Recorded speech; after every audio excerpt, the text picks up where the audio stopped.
Welcome. Welcome everybody to the Union Theological Seminary webinar, Histories of Incarceration, New Scholarship and Insights for Today. This is an event organized and sponsored by the Historical Studies field, which is one of Union's academic departments. We wanted to extend Historical Studies' deep thanks to several staff partners who have been helping organize the event, and to our colleague in the Theological Studies field, Reverend Dr. Willie Francois, who is moderating with me today.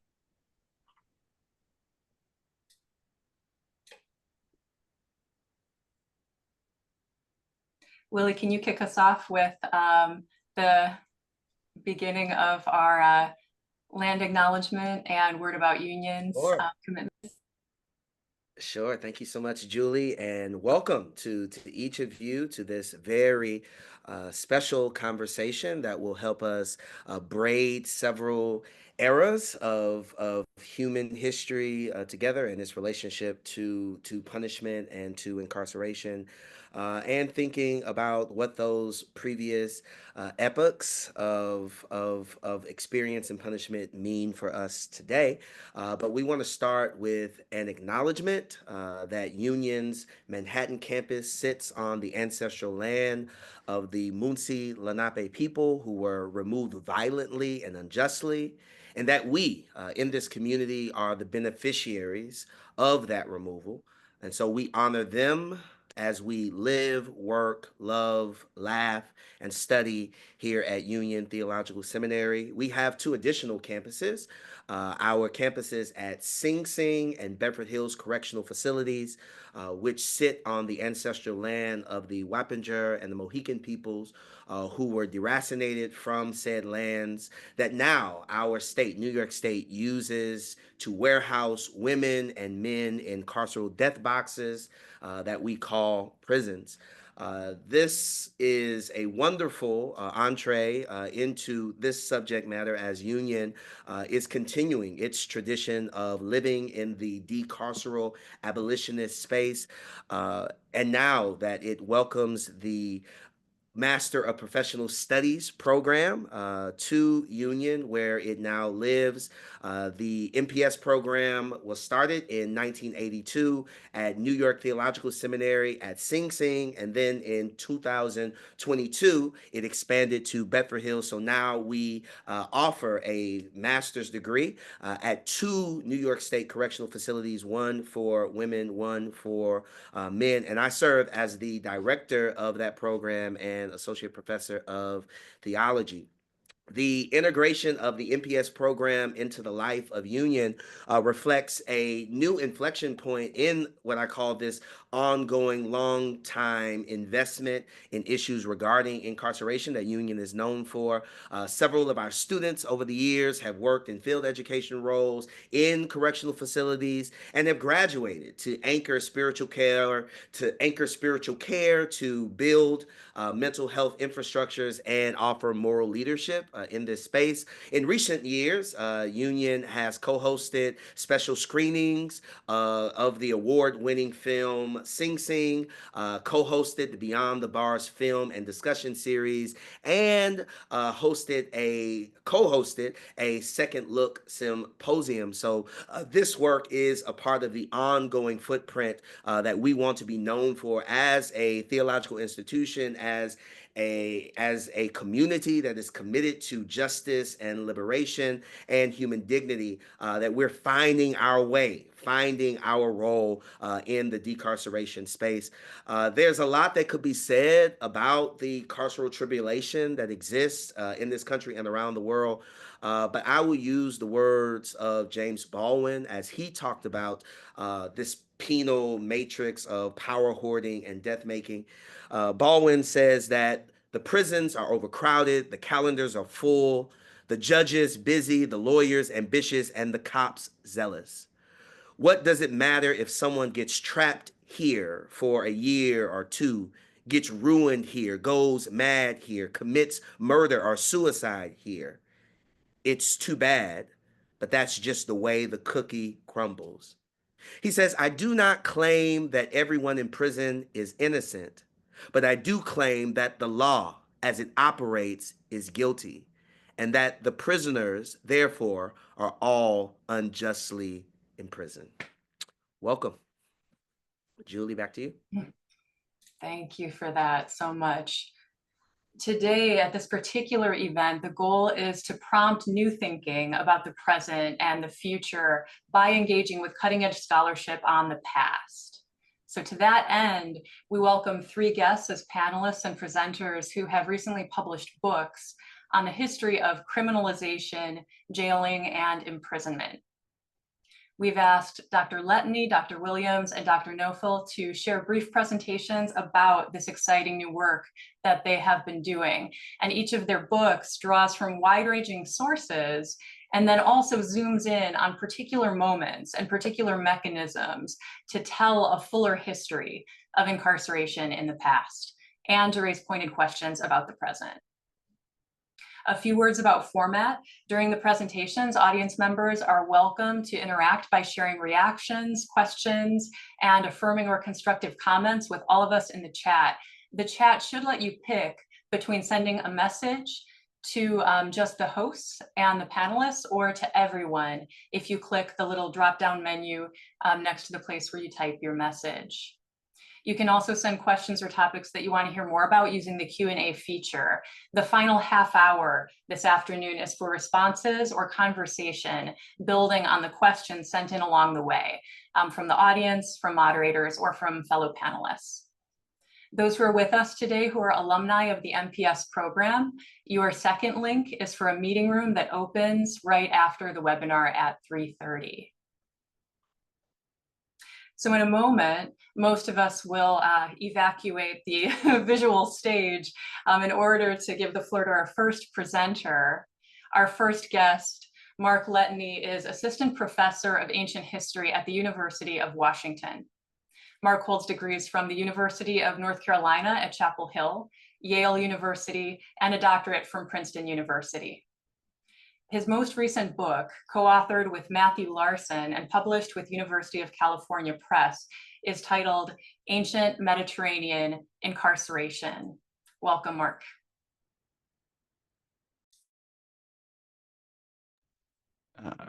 Thank you so much, Julie and Willie, for the very kind invite. You can hear me and see my screen? Yes? Great. Okay. So as Julie mentioned, my name is Mark Letney, and I'm here to talk about a book that I recently wrote with Matthew Larson titled Ancient Mediterranean Incarceration. The book is free, so if any of this intrigues you, please do download a copy. But because we only have 15 minutes, I'm going to skip a lot of the historical content in the book, which is to say I'm going to essentially skip the book and offer you what I think are some of the key takeaways for people who are interested by history, but are primarily working in a contemporary mode, thinking about how to abolish unjust systems and to create new ones. So I want to touch on 3 key insights, and I'll be happy to drill down on any of them in our discussion after. The 3 key takeaways are these. First, the prison is ancient, and it is not a modern invention. It is not an outgrowth of capitalism or of the modern nation state.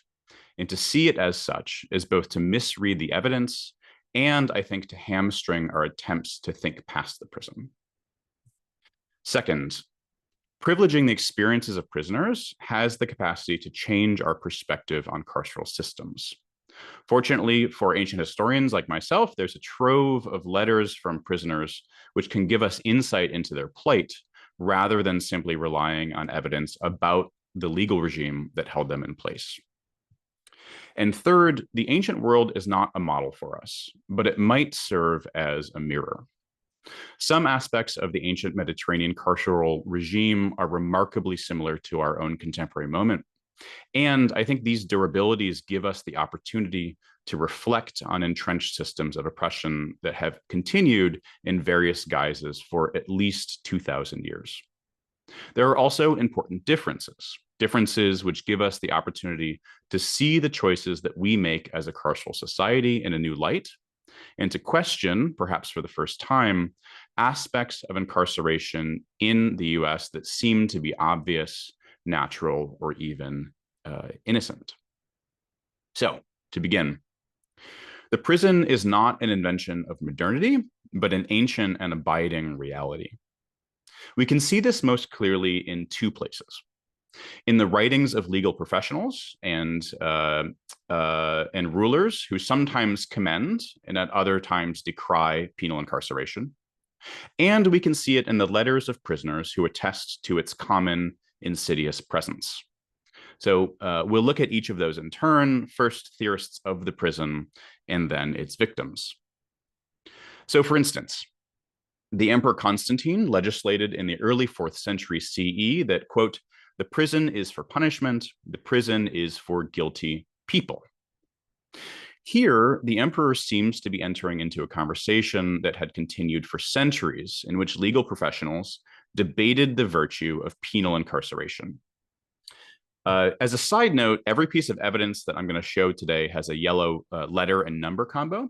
These are keyed to a database at historyofincarceration.com, where you can put in that code and pull up information on any of this this evidence, including here, a translation and a commentary. One of the most famous legal professionals on this topic was named Ulpian, who wrote in the early 3rd century CE, so about 100 years before Constantine.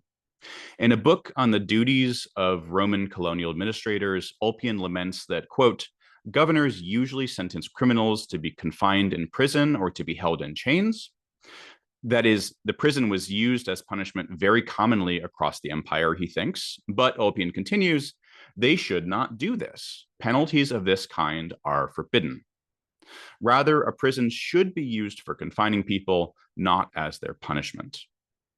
Ulpian thought that prisons were commonly used, but he hoped that that would change. Records preserved on papyrus from the same period, however, show that prison sentences, sometimes but not always in the form of penal servitude, was often implemented by high-ranking Roman officials. So here we see one example of that in a letter from the highest Roman colonial functionary in Egypt, a man named Subbatianus Aquila.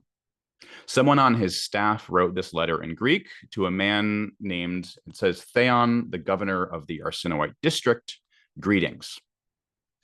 The letter writer then gives the name of the prisoner in question, Nigeras, son of Papyros, whom the most honorable Claudius Julianus condemned to the alabaster mine for a period of 5 years, and who has completed the time of his sentence, I release. And again, if you want to know anything more about this papyrus, please see the database record on it. Not only were prisoners being sent to civic prisons and work facilities as punishment, but at this point, for at least 500 years, we have records of them describing their incarceration as punishment. These experiences of prison are as valid as historical evidence. And if our aim is to understand practices rather than ideals, prisoner experiences might actually be more valid than ideals prescribed by lawyers and administrators. One of the many insights that we learn when we attend to these prisoner letters is that prisoners regularly understood their incarceration as punishment. So for instance, this is a letter from Hellenistic Egypt in the 3rd century BCE, so we've just jumped back about 500 years, in which an unnamed prisoner writes to a local power broker to complain, quote, I have repeatedly asked you to be released and to be discharged so that I can be released and so that I can see. For it won't be the case that 40 days pass without the work being finished. So that you don't distrust in the presence of people, should you prefer, I will write an oath to you in Crocodilopolis or in Memphis to finish the current work and whatever else you should require. For I have been punished enough. I ask you not to overlook me. This prisoner's plea is pathetic, and it points to the dire position that he found himself in, likely wasting away in a dark underground facility. He asks that the administrator not, quote, overlook him down there as he goes about his day. And he explains that his incarceration itself is a punishment, and he argues punishment enough. Perhaps 100 years later, a man named Zabatus lived in Palestine under Persian control. This is a letter that he inscribed on a floor tile in a place that he called the punishments. He writes in Greek, Zabatu sent this from the punishments. Health and life, I believe to know that I am innocently near death, since it is 3 years ago that I was arrested. By listening to these prisoners, and by taking both their experiences and their descriptions of prisons seriously, we can begin to push back against legal theorists who would prefer that prison wasn't much used. It was much used, but historians have too often set aside the experiences of prisoners, instead giving pride of place to their captors and to the ideals that those carceral architects envision. Finally, this evidence, I think, can help us to reframe some aspects of our own carceral regime and to see it in a new light. And I want to focus on one aspect here, which is the centrality of prisons in Roman cities. So this is a 3D reconstruction of the Roman Forum in the city of Rome as it looked at its architectural height in the 4th century CE. This is the social, commercial, and administrative center of the city of Rome, and it had been that way for nearly 1,000 years at this point. For 700 of those years, residents of this city could walk through this forum en route to a religious festival, a governmental event, or grocery shopping, perhaps stopping by on the right at this building you can see with the statues out front, which is the Roman Senate. While doing so, they would walk directly by one of the city's prisons, which is right here at the center. This is the Carcer Tullianum, one of at least 7 prison facilities in the city at this time, most of which were directly in or adjacent to the central district. The 1st century BCE Roman architect Vitruvius suggested that all Roman cities ought to be built this way, in imitation of the imperial center, writing, the treasury, the prison, and the Senate house should abut the forum, but in such a way that their scale and proportion answers to that of the forum. This model was not only prescribed by architects, but it appears in new Roman cities across the Mediterranean. For instance, when Romans built a new city called Cosa on the western coast of Italy in the 3rd century BCE to settle military veterans, they built a forum, here labeled F, and just off the corner of the forum, a small facility was built with the earliest phases of the city to serve as its prison. Here's a reconstruction of that facility, and I'll note that it shares remarkable architectural features with its inspiration with the civic prison at Rome. This model was repeated throughout the Mediterranean. Roman city centers had at least one prison, and often many more, and prisoners were inescapably present in the public lives of cities. You could not walk through the center of a city without knowledge of the prison, and ancient residents had the ability to look through the windows into these facilities, gazing onto the faces of often hungry, emaciated public prisoners who would be begging for sustenance. In fact, in the later Roman period, it seems to have been a rather common practice to chain prisoners to the forum itself so that they can beg, a detail for which we have both literary and archaeological evidence. Now, is it more just to have prisoners at the center of cities as opposed to our current regime, which constructs incarceration as a form of social segregation? Of course, it's not. But seeing this alternative world does help us, I think, to question a common state of affairs in the US today, in which we lock people in cages far outside of urban centers and allow the majority of residents to participate in the fiction that prisons don't exist, and that the people locked up there are prisoners by nature, rather than humans that we have chosen to cage. The Roman evidence shows us that this is a choice. It's an intentional design that inflects the place of prisons and of prisoners in the broader social consciousness. So, where does this evidence leave us? What policy proposals do I have to offer? I have none. I'm not a lawyer, I'm not a criminologist, and I'm not an expert in either ethics or public policy. I'm an ancient historian, And my hope is that people with field expertise can use this material to reframe the way that we think about the history of incarceration in relation to its future. It may be that we decide that the history just doesn't matter, that there are no lessons to be learned from the past about how to construct a more just future, and that we simply need to let it be.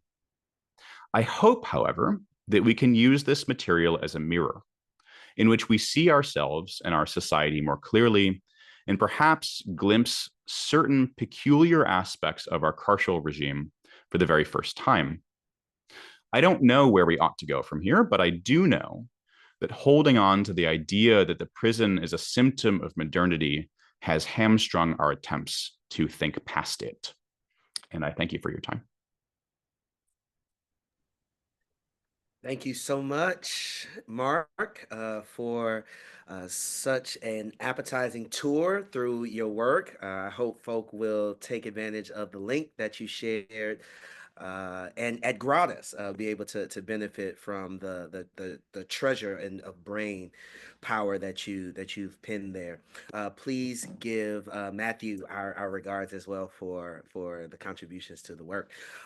Next, we have Jeremy Williams, brother I've known for some time. Jeremy serves as assistant professor of New Testament and director of the Center for Theology and Justice at Bright Divinity School. He holds a bachelor's from Vanderbilt University, an MDiv from YDS, Yale Divinity School, and a PhD from Harvard University. He is the author of Criminalization in Acts of the Apostles, Race, Rhetoric, and the Prosecution of an Early Christian Movement, that was released by Cambridge University Press in 2023. Jeremy, we're looking forward to your presentation.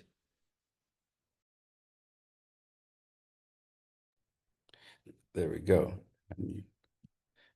Thank you so much, Willie and Julie, for this opportunity.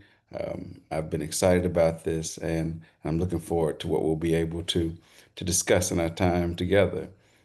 And so, in the few moments that I have, I would like to um, begin this talk where I begin in my book.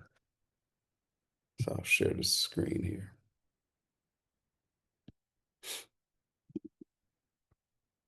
In the introduction of the book, I share my experience of visiting the National Memorial for Peace and Justice in the capital of my home state, Montgomery, Alabama. There, I encountered a remarkable sight, the memorial structure at the center of the site, which is constructed out of over 800 Corten steel monuments. On each are the names of victims of racial terror lynching, and each monument collects the names of the victims from a county in the United States where racial terror lynching took place, including my home county of Madison, Alabama. And as I navigated this heart-wrenching and emotionally fatiguing memorial, I came across the quotation that is the epigraph in the introduction of the book, which you see here. For the hanged and beaten, for the shot, drowned, and burned, for the tortured, tormented, and terrorized, for those abandoned by the rule of law, we will remember. With hope, because hopelessness is the enemy of justice. With courage, because peace requires bravery. With persistence, because justice is a constant struggle. And with faith, because we shall overcome. Now, these words arrested my attention because they're not bound by time. With the first stanza as a heuristic, I pondered, how far back could we make the promise of remembering? Similarly to Mark, I'm an ancient historian in some ways, and so I wondered, how can this contemporary story of lynching and state terror impact our analyses of ancient stories in which both legal and extrajudicial means are used to terrorize, criminalize, subjugate, and execute bodies?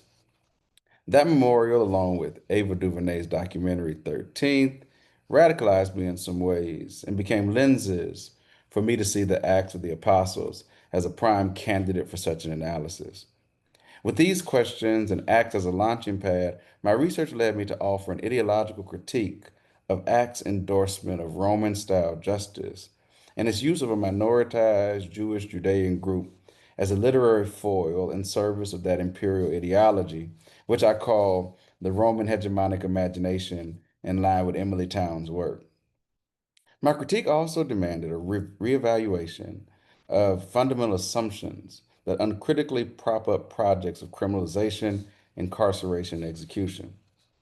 Now, before I go into detail about my developed critique, I want to discuss two thrusts behind this project that pans across its pages.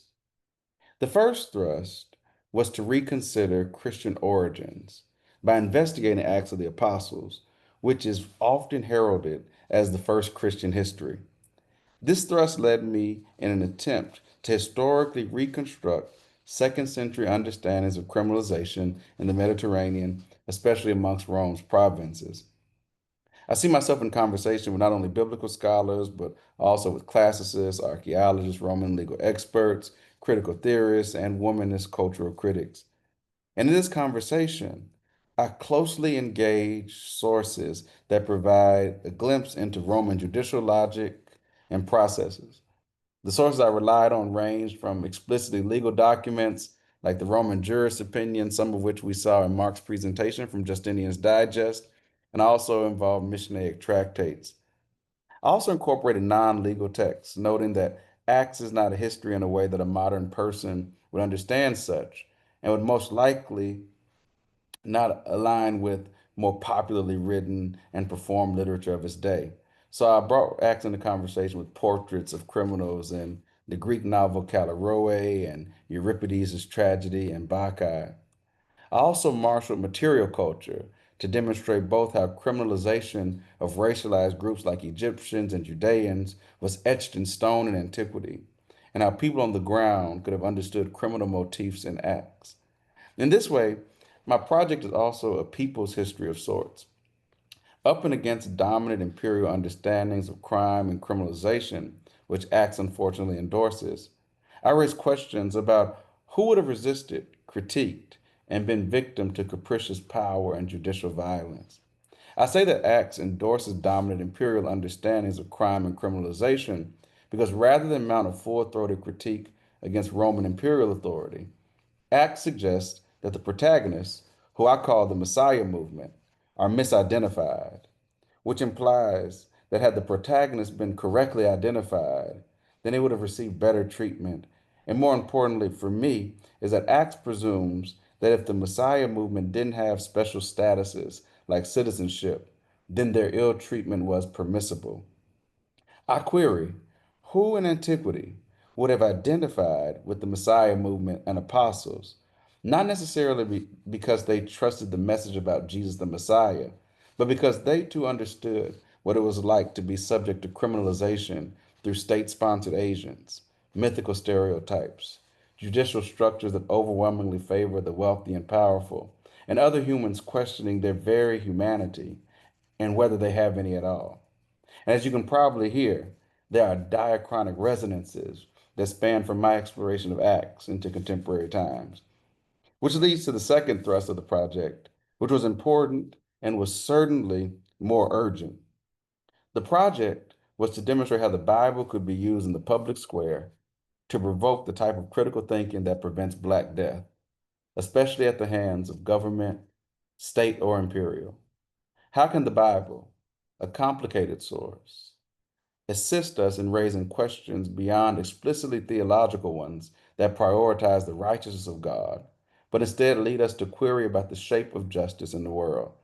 As I said, questions that are urgent, especially as people in the US are using the Bible to support policing institutions like ICE, in a country whose Supreme Court has ruled that so-called law enforcement can legally use discriminatory practices in their oppressive surveillance operations.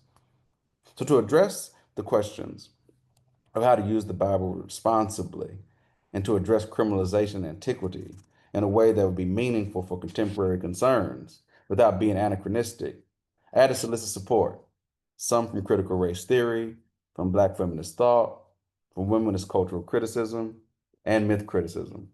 The insights gained from these approaches led me to develop my analysis for rhetorical criminalization and the questions that it raises. Under the theme of the classification of humans, I raise these questions. what are the operative socio-political processes at work, hierarchizing humans, even if unstated? How are humans hierarchized? And what role, if any, does race, ethnicity, genealogy, or heritage play in that hierarchization? Under the confines of judicial structures, I ask, what can the judicial system do? What are its limitations? Who or what is empowered legally or otherwise to make decisions about other humans?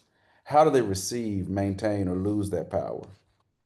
Under the third category, the critical analysis of myths and stories, I ask, what stories are being told and or resisted to legitimate the socio-political processes, the authority of those in power, and the subjugation of those without? And then the fourth category, commitments of the elite, I ask, how do the elite, those with wealth, political or judicial power, or status, benefit from certain criminal laws and procedures?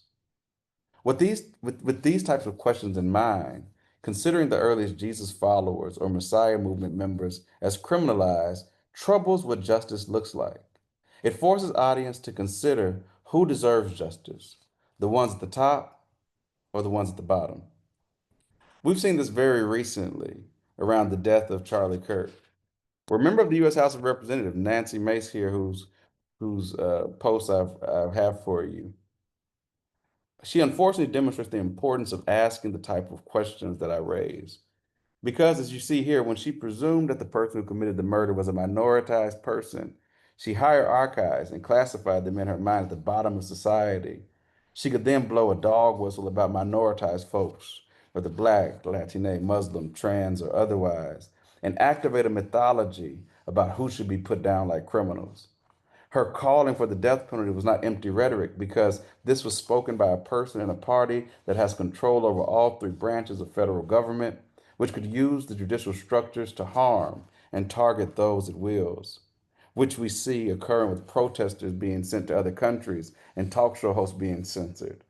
Clearly, the rhetoric was powerful because upon discovering that the alleged murderer was a part of the same camp, she demonstrated a commitment to preserve white innocence and baptize it with Christian nationalism.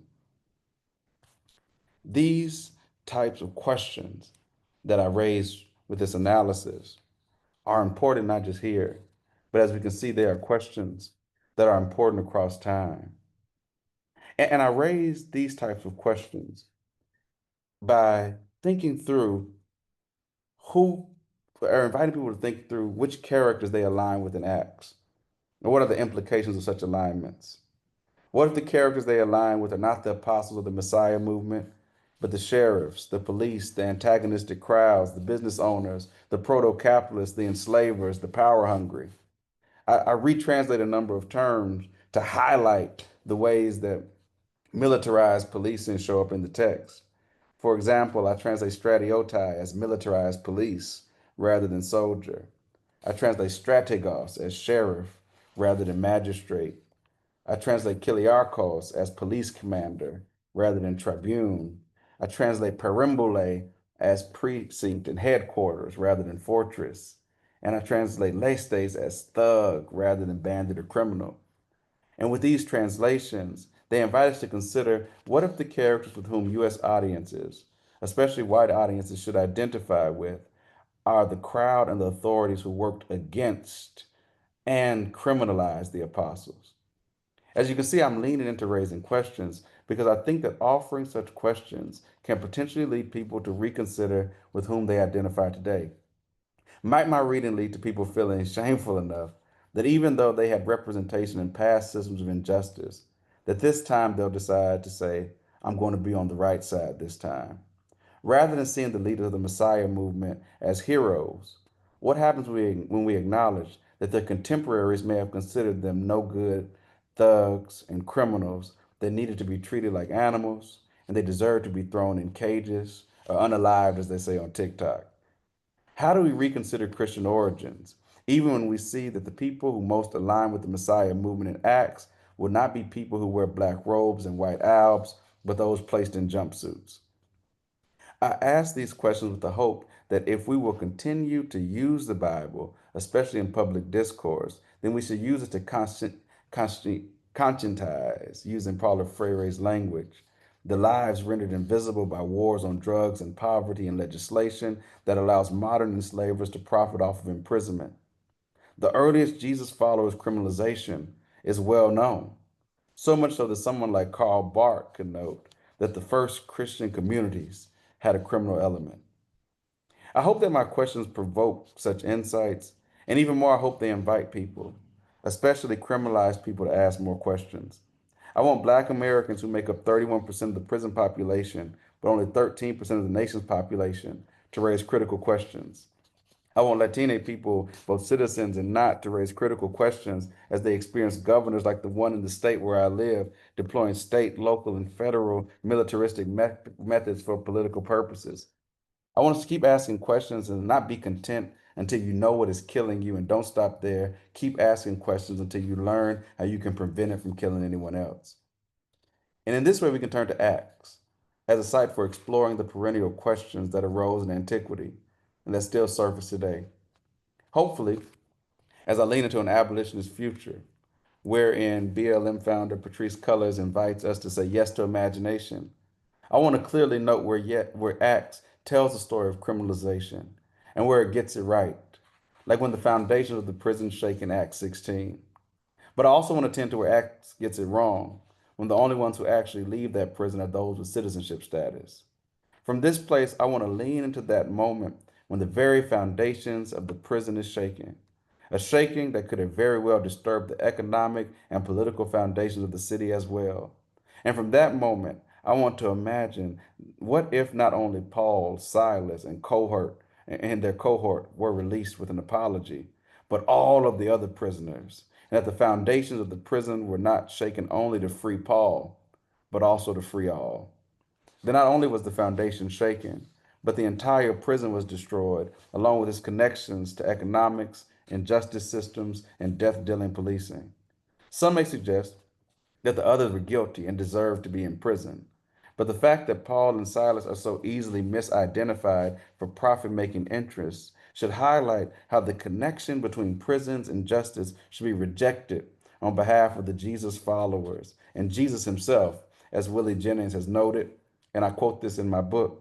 He writes, Jesus was not simply someone who got caught up in a judicial system, but the one who shattered its connection to morality and righteousness, because the righteous child of God was in prison.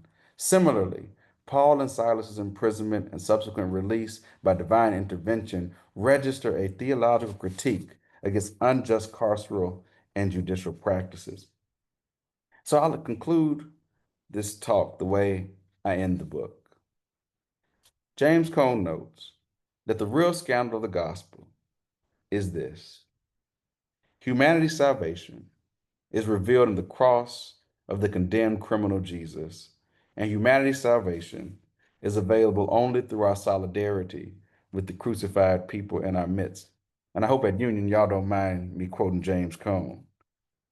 This recognition, he writes, illustrates how the strange fruit of the prison industrial system is linked to the strange fruit hung on southern trees, which must be linked to the strange fruit Roman officers hung on the cross at Golgotha, the strange fruit that Acts Messiah movement recognized as both the criminalized one and the just one. This recognition should lead us to these three abilities that I hope my students gain from my courses and that I hope readers gain from the book. These are the abilities to clearly see what it was, to call it what it is, and to celebrate what it can be. Thank you so much. I look forward to the question. Thank you so much. Thanks so much for sharing of this incredible project. I know for me, and I'm sure for lots of others who've already been reading from this, it really transforms a bunch of things about what we were picturing as we open some of these texts that we've long read or heard or studied.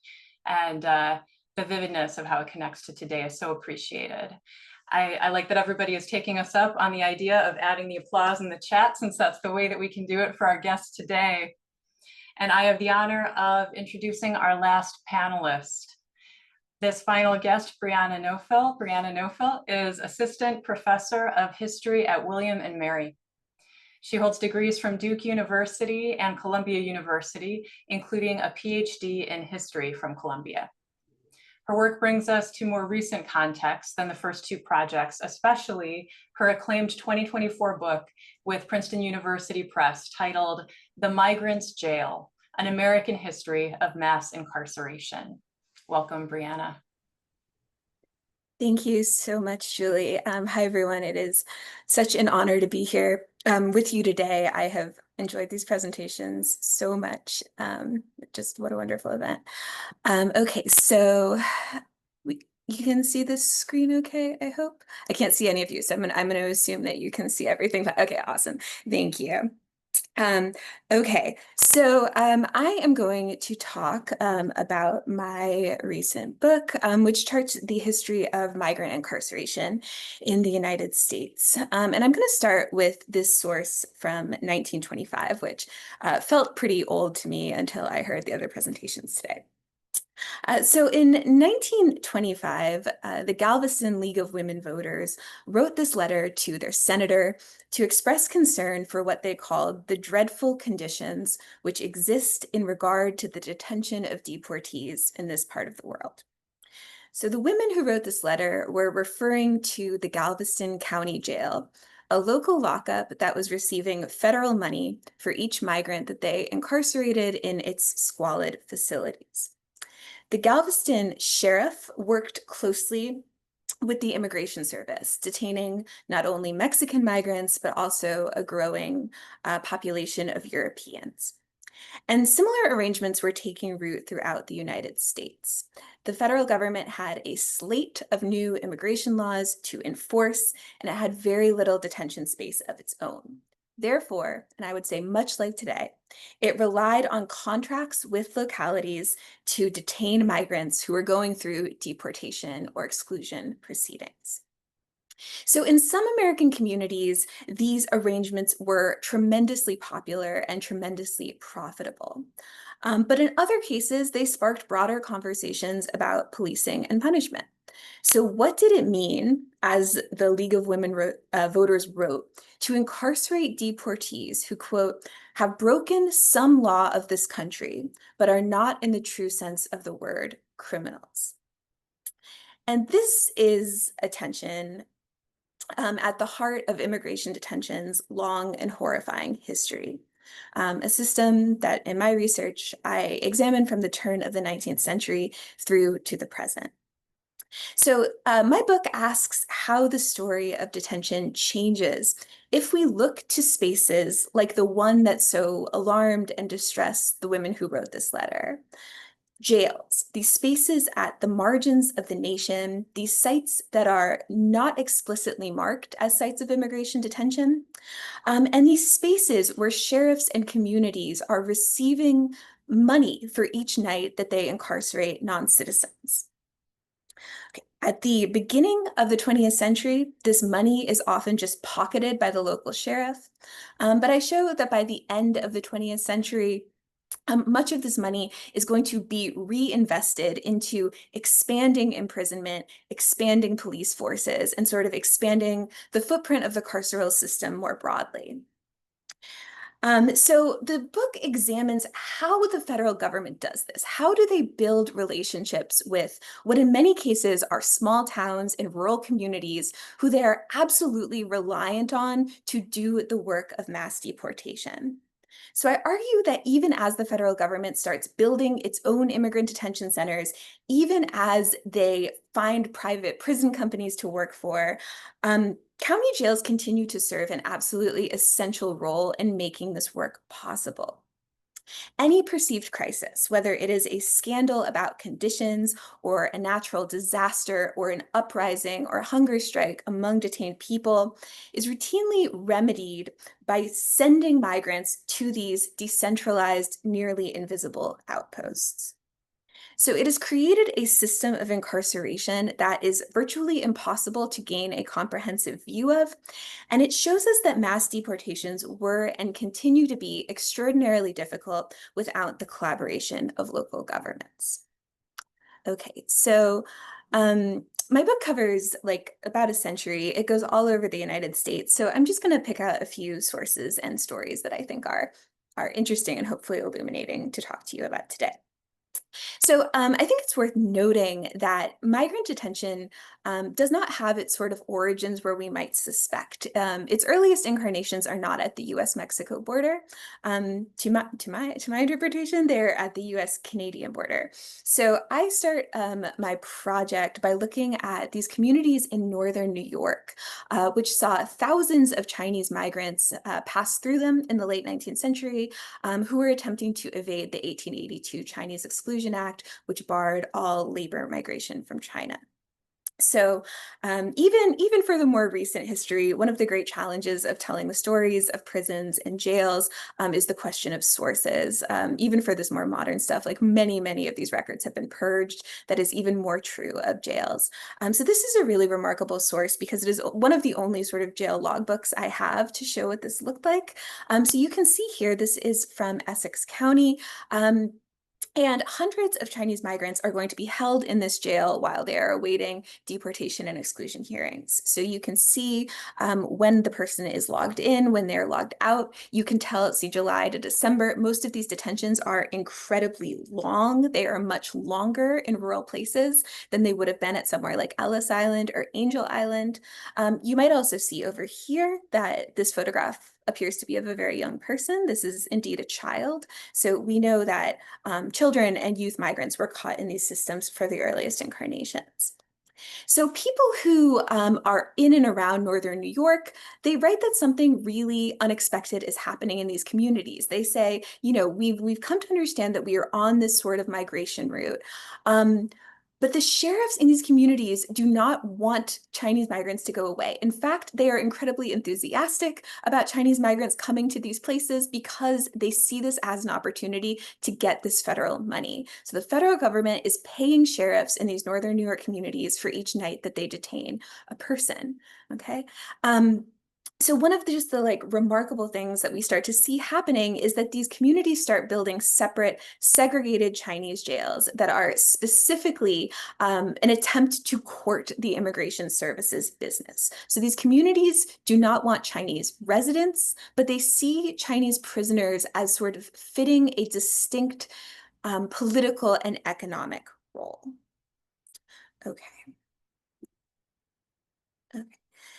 So as I mentioned, by the time we get to the 1920s, the demographics of who the Immigration Service is jailing, who they are excluding and deporting, has rapidly changed. So what do we know about this controversial county jail in Galveston? Well, we know that the county was paid 85 cents per night per person.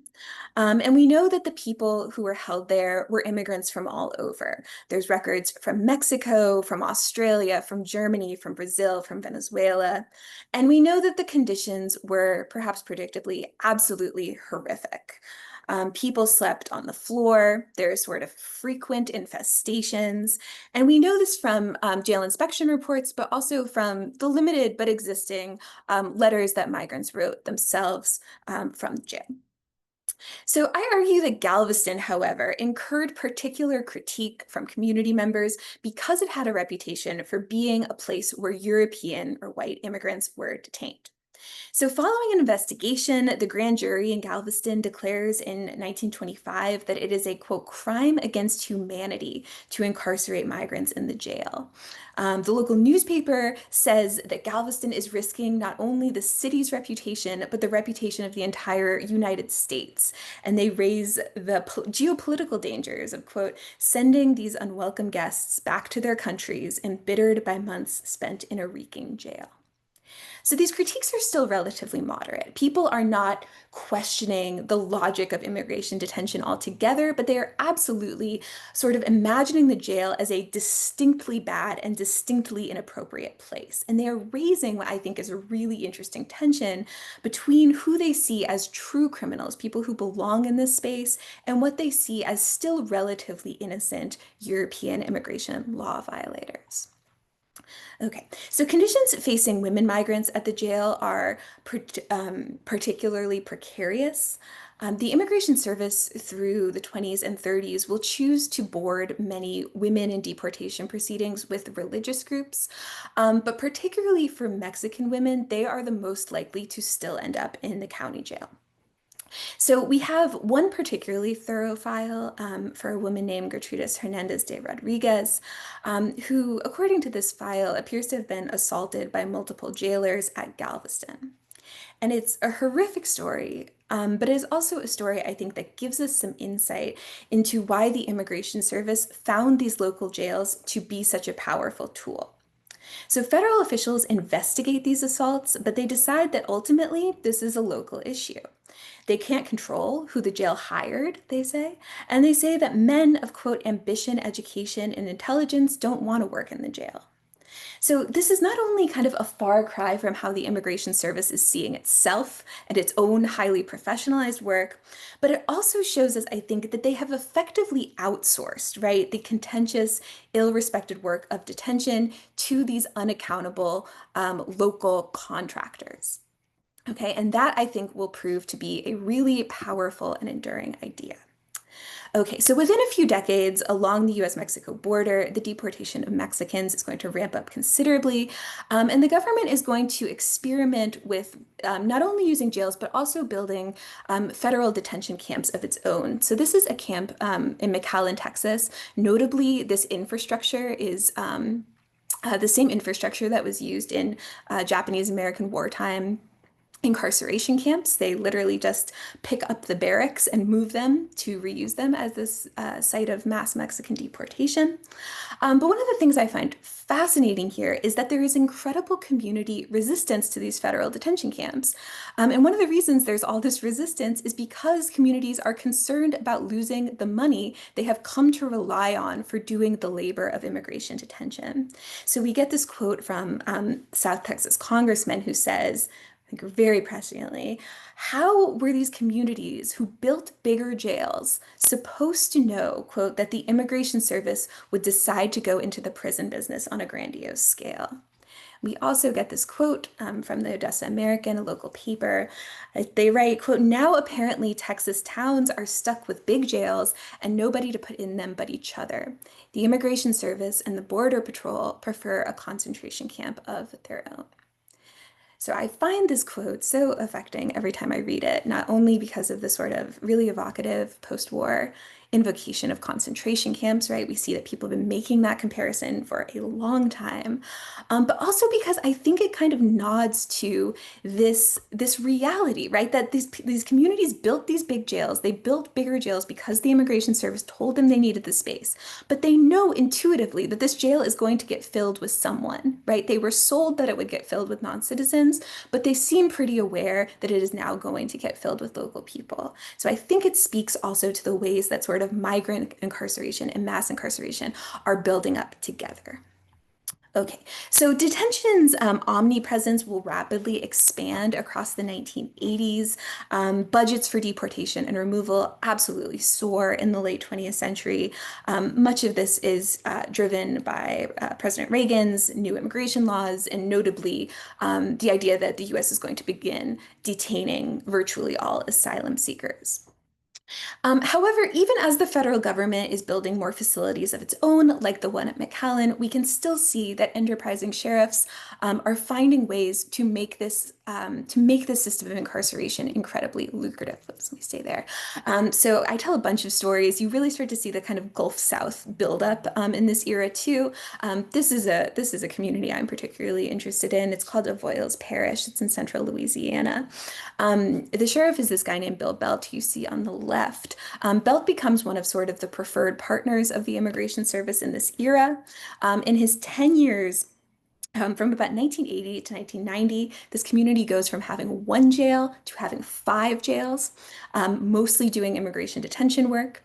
He takes 3 desegregated schools in his parish. The parish has just recently been desegregated, and turns them into detention centers for women migrants. He quintuples the sheriff's budget. He goes from employing 12 people at the beginning of the 1980s to employing more than 400 people at the end. So for people who are you know, many of you know, right? These discussions about sort of how incarceration props up the local economy, very much the case with migrant detention as well. And I also just wanted to show you one more source. So this is from around the same era.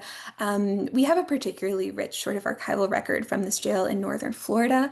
And I think you can see from this letter, right, that a migrant writes to their lawyer, you see this tension, right, of what does it mean to be sort of held in between federal and local jurisdiction? What does it mean to be incarcerated, but technically, legally, it's not incarceration, it's administrative imprisonment, right? These tensions are very real to the people experiencing this. And this right over here is this is attached to an affidavit, and it is from a migrant, an Afro-Cuban migrant, who is describing the use of electrified weapons, particularly an electrified shield, which they are claiming that people at the jail are using to deter protests by migrants. So the Immigration Service ends up doing a big investigation into this. And one of the things they conclude is they say, you know, these types of weapons are illegal in immigration service facilities, but again, they say in local jails, we have no control. So I think it's a reminder that people in local facilities are, you know, not meaningfully impacted by reforms in immigration detention, and that also they are susceptible to, you know, specific forms of violence. Okay, so what are the book's takeaways for us? So I think one of the big takeaways is that local politics matter enormously in immigration law enforcement. But I also think there is an important point here about how we kind of cannot separate migrant incarceration from mass incarceration writ large. It is happening in the same places. It is driven by many of the same impulses. And they are sort of, I think, cyclically fueling one another. So the Immigration Service, both historically and today, has insulated itself from accountability through a nesting doll of contracts and subcontracts and arbitrary transfers and dispersed facilities. It has made detention incredibly hard to challenge or even to see. And it is a system, I believe, that has expanded incarceration for citizens and non-citizens alike, fueled by racism, nativism, and the potential for financial profit.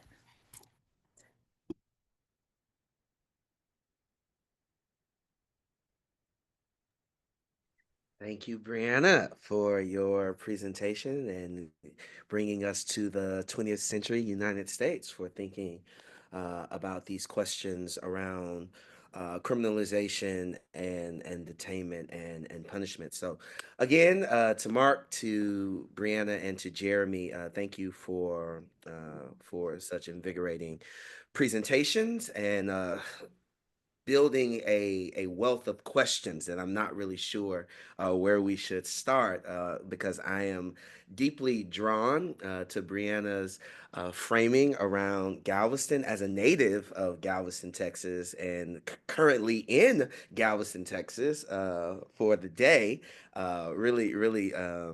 Really drawn, resonating with that particular history. Let me pose a question to the three of you, and you can sort of weave in and out however you feel drawn, and then Julie will take us somewhere else. But each of you studies incarceration in very different contexts and geographies and periods, whether we're talking about ancient Mediterranean worlds to something more specific like first century Rome and its relationship to that Messiah movement, to 20th century U.S. migrant detention. How do you see your work reframing some of these dominant narratives about punishment and criminalization?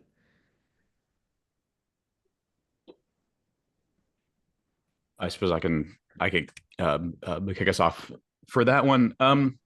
So for me, one of the reasons that Matthew and I decided to write this book in the first place was a bit of a discomfort and a dissatisfaction with some of the dominant scholarly narratives around incarceration and around the sort of the putative birth of the prison, right?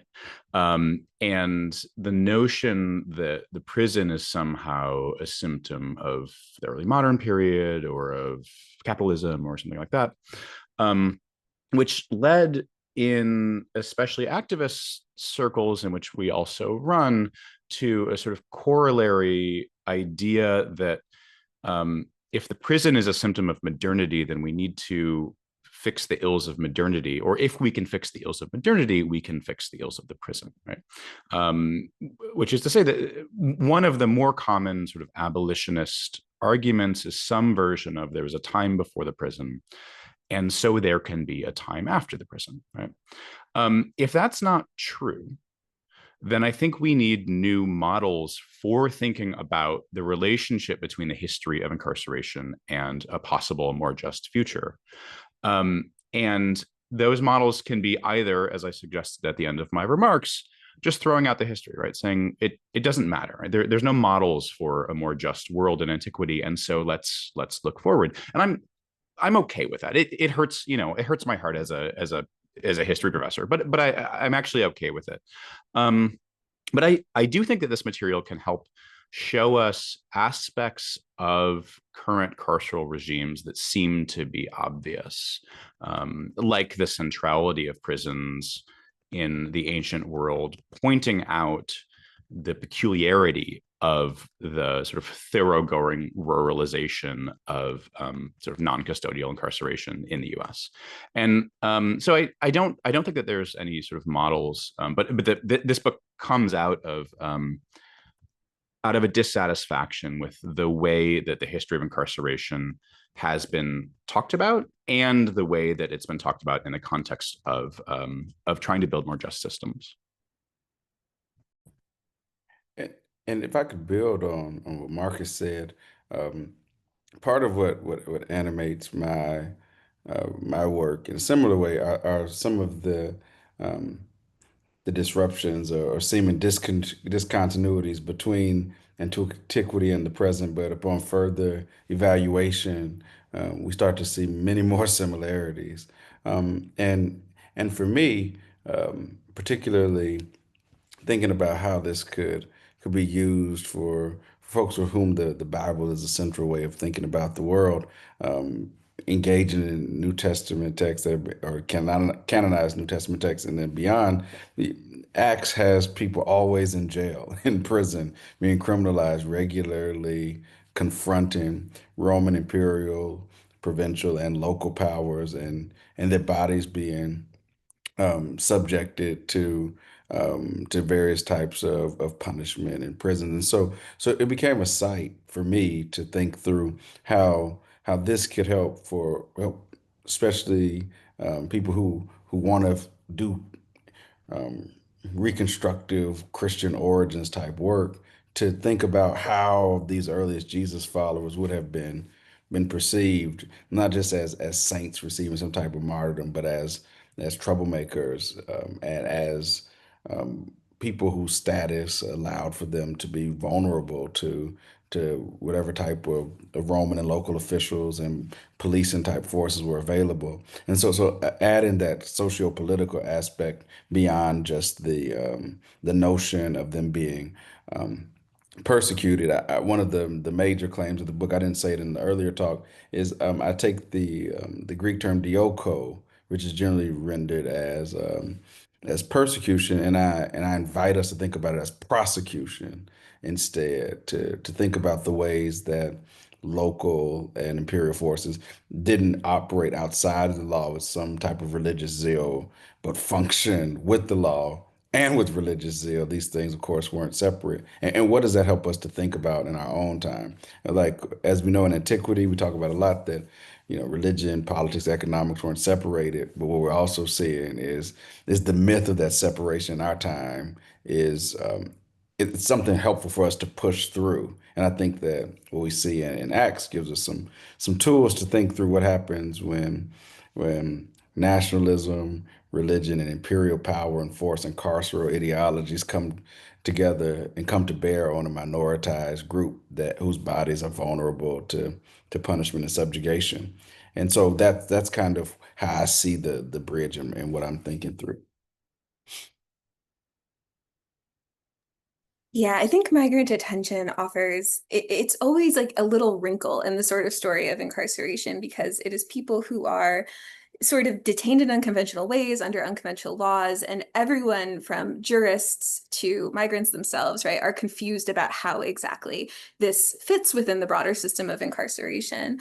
I think the one thing I kept coming back to, or that I felt like had a lot of connection to kind of the contemporary, is the question of how people throughout migrant detention's history explain why this is unjust.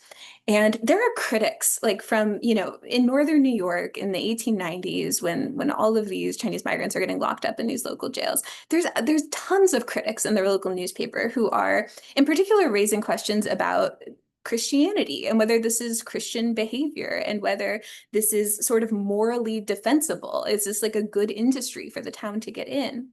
But I think one sort of through line in how people have questioned and fought against migrant detention is that they have routinely relied on this narrative that this is unjust for this group of people because they're not really bad. Like they're not really criminal. There's something slightly different. Maybe what they did doesn't really seem like a crime, right? Maybe it's sort of an administrative fluke rather than something with real like malintent.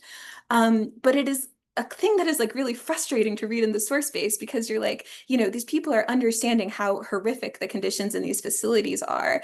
And rather than sort of saying like, no one deserves this, right?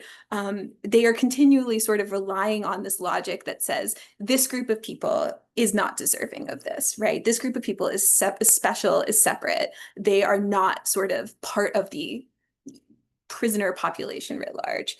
And I think that is like a real challenge for immigrant justice movements, right? To not kind of position the people we work with as less deserving of these horrific conditions than anyone else who is incarcerated.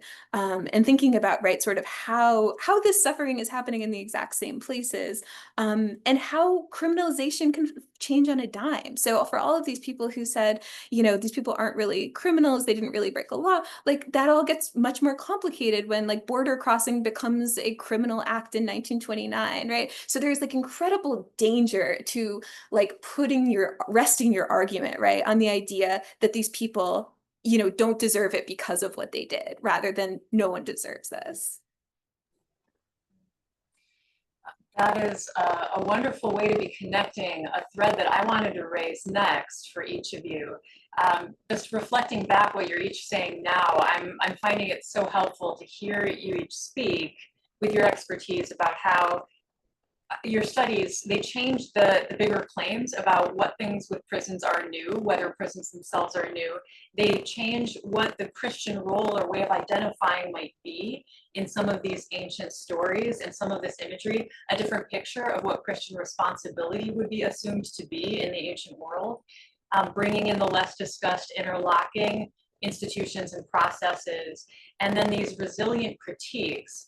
But as you were finishing there with your comments, Brianna, you raised something that I found as a common thread across all three of your books, that there's often foreignness and minoritization that's at work. And each of you has spoken about that a little bit today. I wanted to just open a few minutes, if any of you want to jump back in onto that or add a particular issue, thought, example that has stuck with you from your project about the criminalizing of foreignness or of race.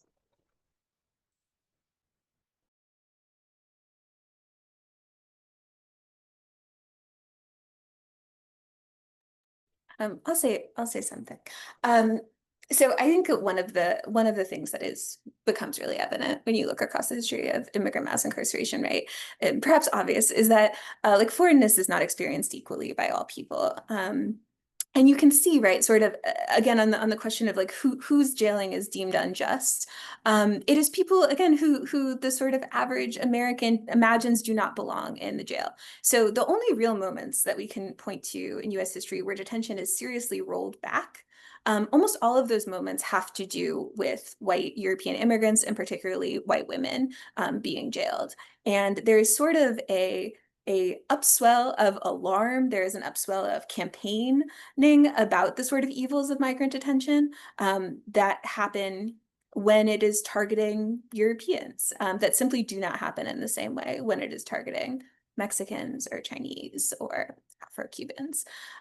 So there's I think incredible sort of difference in divergence in sort of whose incarcerations are deemed like a cause of certainly local concern, but also like national alarm.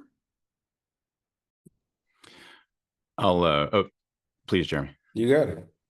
I'll jump in. Sorry, I hesitated because I wanted to see if I had the slide, and I want to show a slide.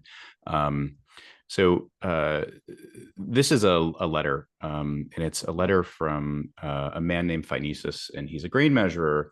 And there's two interesting things about it that get sort of a little bit at your question, which is one, he's writing in the middle of the 3rd century BCE in Hellenistic Egypt, and he complains that he would like somebody, this guy Zeno, to send him some money so that he can sustain himself, because, as he says, I have no one in this city. He's from far away, and he doesn't have a local network of support, which is something that we see quite regularly, that people who are traveling are much more likely to be victims of incarceration, or at least their letters survive, right? And we could talk a little bit more about why.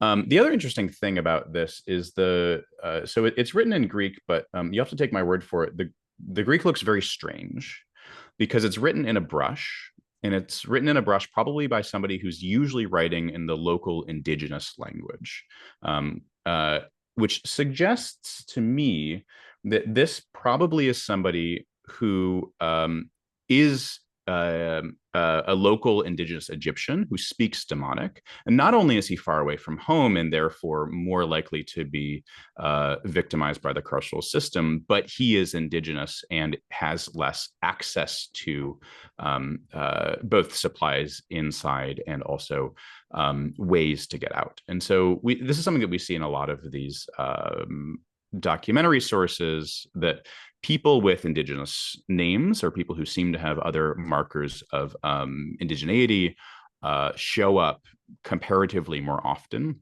And interestingly, I didn't talk about this in my remarks, but especially in Roman depictions of incarcerated individuals, there is a thoroughgoing sort of aspect of othering, right?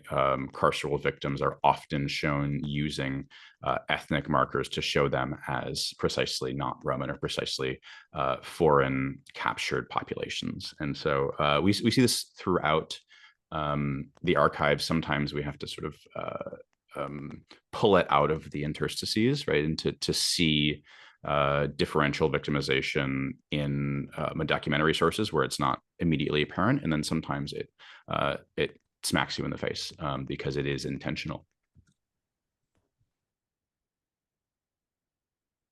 And just quickly to add in thinking about some of these ancient sources and leaning into Acts with the book theme. One of the aspects when I was talking about my model, the analysis of rhetorical criminalization, and under the classification of humans, the questions I raised again are: what are the operative socio-political processes at work hierarchizing humans, even if unstated? And how are humans hierarchized? And what role, if any, does race, ethnicity, genealogy, or heritage play in that hierarchization? Now, and so to that end, I lean into Alexander Wahilier's work on racialized assemblages and think about what racialization functions as. And I think about that across a number of pieces that I've been working on.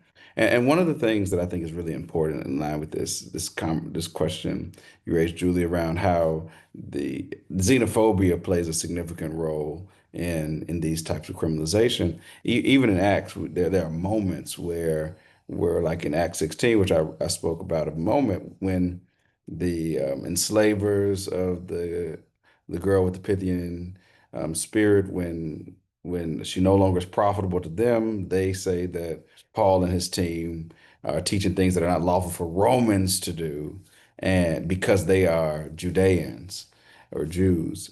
Um, what we learn later in Acts is, especially in this particular scenario, it's not mutually exclusive to be a Judai or a Judean or a Jew and Roman. However, they were able to use it as a part of charges that gets the group imprisoned and incarcerated. And whether or not that story is historically accurate, it leans into a potential imagination available in the first and second centuries that charges xenophobic, ethnopolitical vitriol could land someone in an incarcerated place. And later in Acts 21, when Paul is before um, a group in Jerusalem, he's getting ready to be taken away, but then the police commander comes down, and Paul asks to address the group in Greek, and the commander says, "Oh, I thought you were an Egyptian.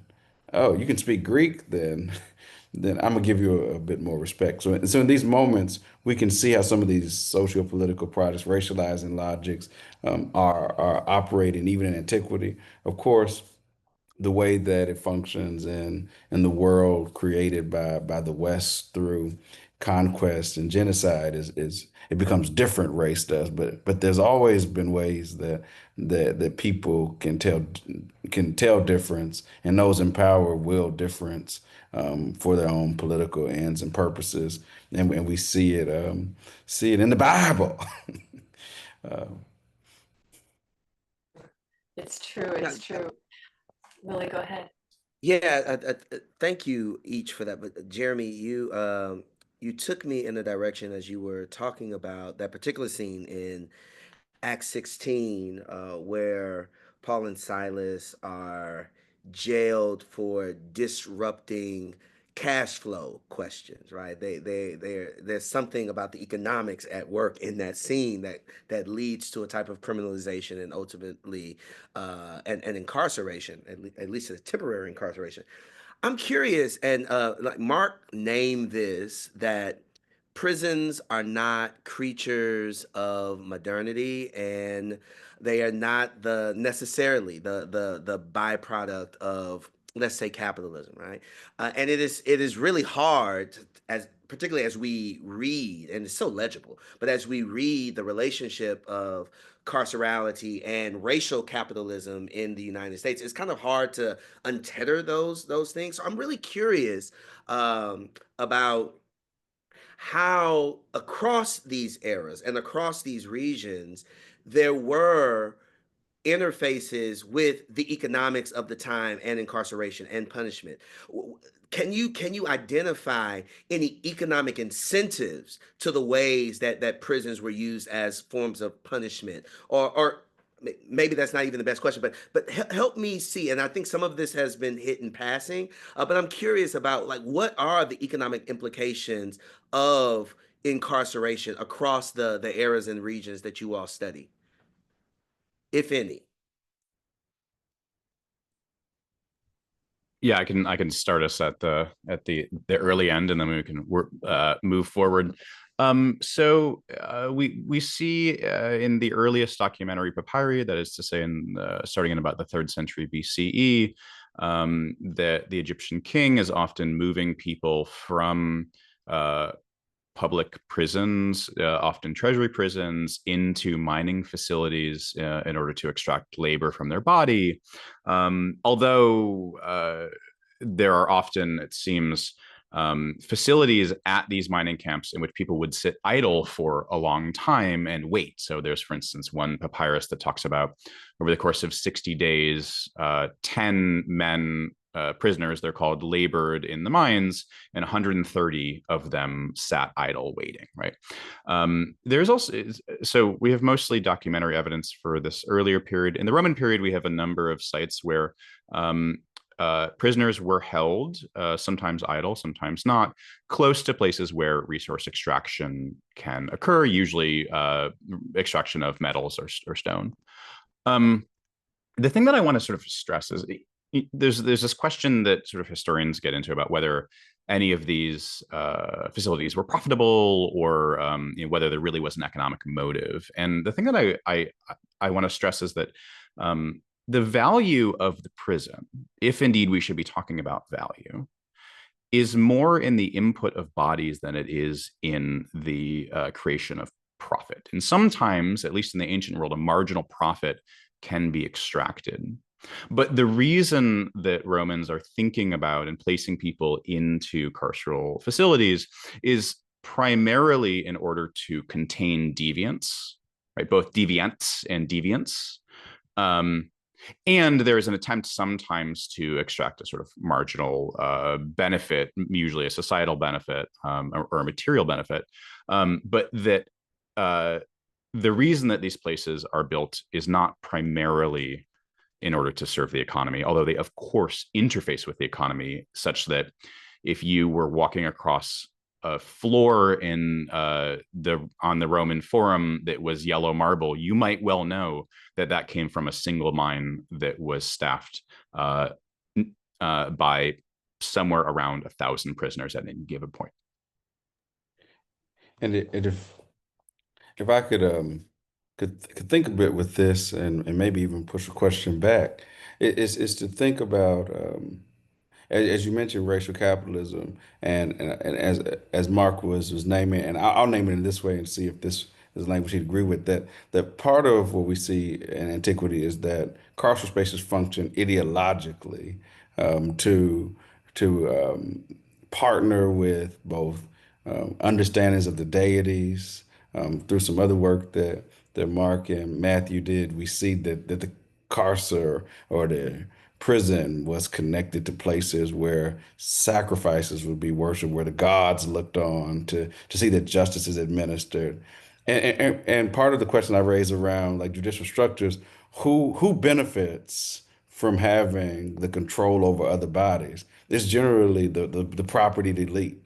That's who wants to control deviants. That's who benefit. And so although in some ways there may not have been the direct incentive that especially late stage capitalism leads to with this explosion of carceral spaces, there was economic incentive, right? Wouldn't you say, Mark, in terms of like maintaining the regime and the power, and to, like, the same way that the cross, other types of punishment, the mines, as Mark noted, and other forms of violence were, beware if you challenge Rome, any of its representatives or local leaders, or you will be punished, because we have to maintain a particular type of order so that we can move goods along the various trade routes, so we can do our work of extraction, even if you don't have these private corporate people, citizens extracting. There was still a what I call the Roman hegemonic imagination, but there's a logic that needs people incarcerated in order for the empire to carry out its exploitative work from one end of the Mediterranean to the other. Yeah, as my students would say, no notes. Absolutely.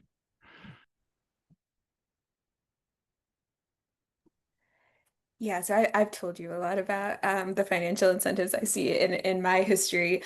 I think I'll just add two things. I think, I've talked a lot about kind of like the micro of how this reshapes local municipal economies, but there also very much is like a macro story here, right? The first major exclusion law is very much driven by organized labor who are, imagine their wages as being threatened by Chinese workers, and detention is always framed as sort of a olive branch to the American worker. So there's also, I think, a macro story. There's also, I think, something a little, one of the real distinctions historically of immigration detention versus incarceration writ large is that migrants can't be forced to labor. There's some, but nothing on the scale of sort of the level of incarceration we see in prisons. So there's also this like economic tension for the immigration service that they have to keep justifying why this is the best way to police the borders if it is so so expensive, right? And the localities see this money as like, a wonderful thing, but like this is a huge line item that the federal government has to justify. And the one other thing I wanted to say about this is that I think I worry sometimes when I talk about this history that it seems like the financial incentives are like the sole reason for localities to want to be a part of this. But detention is really not a high revenue producing industry in most places where it operates. Like there's exceptions, Northern New York, Rio Grande Valley, those are quite exceptional places. Like part of the power of jails for the Immigration Service is that they're everywhere. Like every county has one. So if you are trying to imagine what a nationwide project of border control looks like. The idea that you can call up the sheriff in every American community and ask him if he can hold 1 or 2 people, right? It's an incredible asset to the federal government, but it also means that it isn't probably going to make a lot of money. So the Immigration Service is really, like they're really explicit about this in their internal communications, where they say, okay, so if it's not money, right? If sheriffs aren't going to get rich off of this, how do we convince communities that they should want to work with the Immigration Service? Like, how do we convince them that deportation is their problem? It's something they should care about. It's something their local law enforcement, right, should be putting resources towards. And they're pretty canny about it, right? They're like, well, you have to, they solicit all of these suggestions from like their regional offices. And they say, you have to convince them that there's something in it for them. So you have to convince local law enforcement that this is a criminal threat. This is in the 20s, people are talking like this. If you can make migrants a criminal threat, then local law enforcement will think this is part of my responsibility. They talk about conveying a health threat, right? A social threat. So all of these things are, working alongside the financial incentives to make communities think that this type of cooperation is advantageous.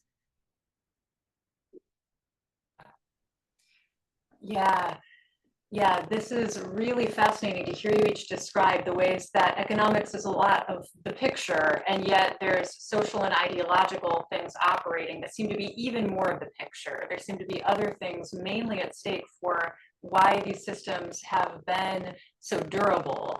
And a closing question that we are noticing, getting inspired by from some of the comments in the chat, is wondering if there are some reasons to hope, if there's anything about the continuities or discontinuities you've discovered that at least spurs to some kind of action in particular, but especially if there is some way that it spurs us on toward hope about the future. We'd love to hear your thoughts.